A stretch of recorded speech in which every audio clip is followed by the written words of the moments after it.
महोदयाने आम्हाला सगळ्या मंत्र्यांना सांगितलं की एका एका जिल्ह्यामध्ये तुम्ही जावा।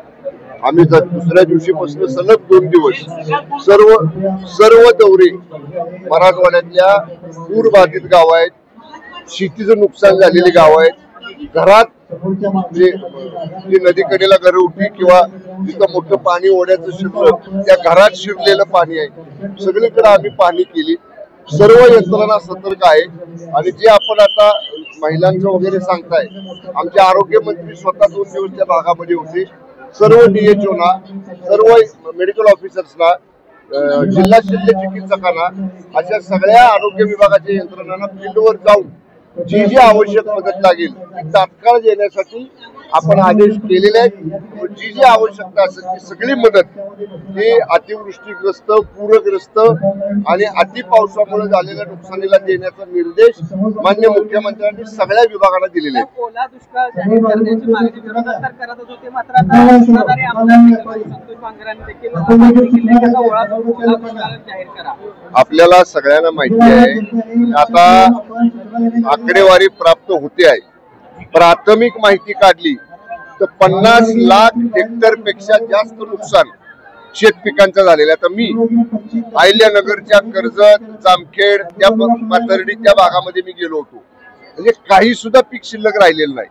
पाऊस एवढा मोठा आला की कॅनॉल तुटले आणि बंधारे ओव्हरफ्लो झाले, शेतामध्ये अगदी कमरे एवढं पाणी झालं।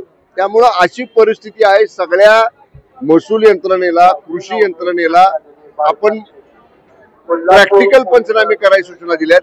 जिथं पंचनामे करायला जाता येत नाही तिथं ड्रोन पंचनामे करायला सांगितलेत, ते सुद्धा शक्य झालं नाही तर शेतकऱ्यांनी स्वतःच्या मोबाईलवर जरी फोटो काढले आणि ते जरी जिल्हाधिकाऱ्याकडे पाठवले तर त्या आधारे सुद्धा आपण अहवाल मागितलेला। मी एवढंच सांगतो, ओला दुष्काळ, सुका दुष्काळ या तांत्रिक बाबीत जाण्यापेक्षा प्रत्येक शेतकऱ्याला मदत देणं ही आमची जबाबदारी आहे, आमचं कर्तव्य आहे आणि आम्ही नक्की एकही शेतकरी आम्ही ह्याच्यापासून वंचित ठेवणार नाही।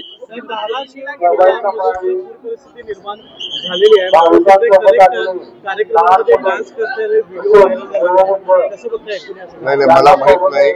धाराशिवला पालकमंत्री आमचे सहकारी मित्र प्रताप सरनाईक साहेब आहेत, कारण मी काल रात्री उशिरा आलो त्यामुळे मला दौऱ्यावरनं मला काय कुठलं वाहिन्यांवर काय पाहता आलं नाही। सकाळी लवकर मी आपल्याला सगळ्यांना माहिती आहे, गेली 20-25 वर्ष मी नवरात्रात महालक्ष्मी अंबाबाईच्या अभिषेकाला दर्शनाला येत असतो।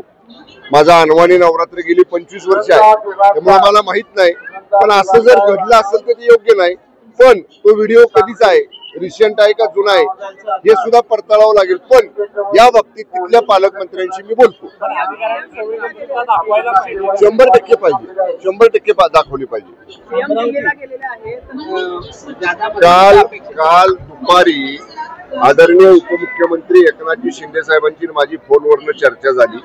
मी जेव्हा माझा पूरग्रस्त भागाचा दौरा करून आलो तेव्हा आदरणीय साहेबांनी, मी जेव्हा शिंदे साहेबांना फोनवरनं माहिती दिली सगळी, तेव्हा साहेबांनी मला सांगितले की माननीय अमित शाह साहेब 5 वाजता मुंबईमध्ये येत आहेत आणि मुख्यमंत्री महोदयांना आम्ही त्यांना भेटतोय आणि नक्की प्राथमिक त्यांच्याकडे मागणी आपण करू आणि जेव्हा आकडेवारी येईल जिल्हा वाईज, महसूल सर्कल वाईज, तेव्हा ती सादर माननीय अमित शाह साहेबांना केंद्र सरकारला करू आणि ज्यादा मदत केंद्राकडनं कशी मिळेल याच्यासाठी म्हणजे आम्ही माननीय अमित शाह साहेबांना आज भेटतोय, त्याप्रमाणे काल माननीय CM साहेब आणि शिंदे साहेब अमित शाह साहेबांना भेटणार होते।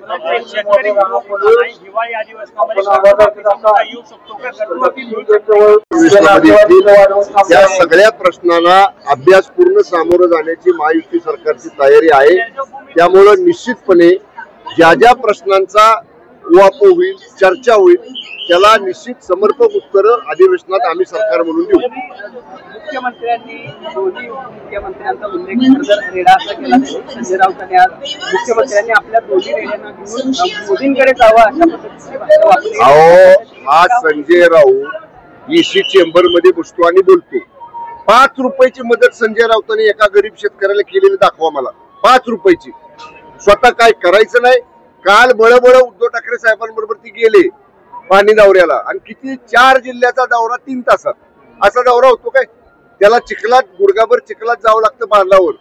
संजय राऊतांना कधी बांध बघितला नाही, संजय राऊताच्या पायाला कधी शेतकऱ्याच्या रानातला चिखल लागला नाही, त्यामुळं त्याला नुसतं बोलायला काय लागत नाही, त्यांनी कुणाला काय उपमा द्यायची त्याच्याकडे कुणी आता लक्ष देत नाही.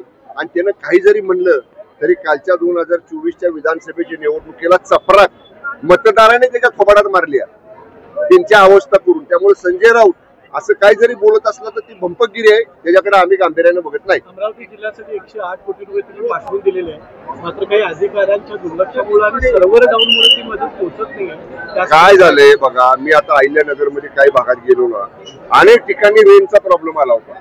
म्हणजे काय होतं त्या दिवशी झालं 2 दिवस पावसामुळे झालं, बॅड वेदरमुळे झालं का मला माहित नाही, पण तिथले कलेक्टर माझ्या बरोबर होते. मी लगेच कलेक्टर साहेबांनी सांगितलं तिथल्या लोकांना, खरंच आहे आम्ही पाहिलं मोबाईलला रेंजच नव्हती. ज्या शिवारामध्ये आम्ही गेलो होतो तिथं मोबाईलला रेंज येऊ शकत नव्हती. असा तांत्रिक काय प्रॉब्लेम असेल त्याला पर्याय व्यवस्था अरेंजमेंट आपल्याला करता येतात. IT सेक्शन आपल्या गव्हर्नमेंटचं आहे, IT सेक्शनच्या अधिकाऱ्यांना तिथं पाठवलं जाईल, पण लवकर ते रिस्टोर केलं जाईल. साहेब, शेतकरी एकीकडे संकटात आहे, मात्र अजित पवार यांनी एक स्टेटमेंट केलं की लाडकी बहीण योजनेमुळे सरकारला पैसेच नाहीत. बरं का, तुम्ही जरा अजितदादांचं स्टेटमेंट नीट बघा. अजितदादांचं म्हणणं काय होतं की सरकारच्या तिजोरीवर जास्त बोजा पडलेला आहे आणि तो रास्त आहे. आपण 20,000 कोटी वीज माफीची भरली, इलेक्शनच्या अगोदर निर्णय घेतला आणि अजून ती योजना चालू आहे. 20,000 कोटी आपण शेतकऱ्याला 7.5 हजारच्या आतल्या वीज माफीला दिली.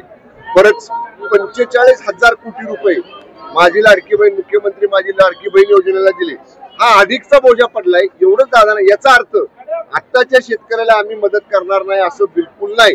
वाटलं तर अजून कर्ज काढू, या शेतकऱ्यासाठी कर्ज काढावं लागलं ते काढून फेडायची तयारी महाराष्ट्र सरकारची आहे.